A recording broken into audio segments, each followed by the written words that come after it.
पैका तरमीमी act Sindh high court में challenge कर दिया गया। इब्राहिम सैफुद्दीन एडवोकेट के तवज्जुह से दायर दरख्वास्त में कहा गया कि पैका तरमीमी एक्ट के जरिए सच को सेंसर करने की कोशिश की जा रही है।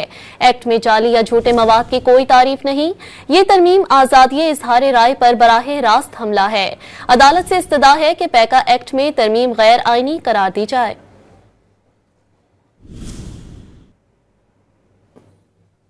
पैका तरमीमी एक्ट सिंध हाई कोर्ट में चैलेंज कर दिया गया। इब्राहिम सैफुद्दीन एडवोकेट के तवज्जुह से दायर दरख्वास्त में कहा गया कि पैका तरमीमी एक्ट के जरिए सच को सेंसर करने की कोशिश की जा रही है। एक्ट में जाली या झूठे मवाद की कोई तारीफ नहीं। ये तरमीम आजादी इजहार राय पर बराह रास्त हमला है। अदालत से इस्तदा है कि पैका एक्ट में तरमीम गैर आईनी करार दी जाए।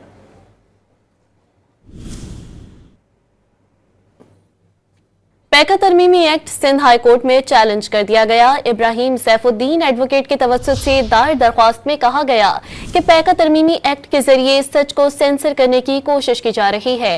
एक्ट में जाली या झूठे मवाद की कोई तारीफ नहीं। ये तरमीम आजादी इजहार राय पर बराह रास्त हमला है। अदालत से इस्तदा है कि पैका एक्ट में तरमीम गैर आईनी करार दी जाए।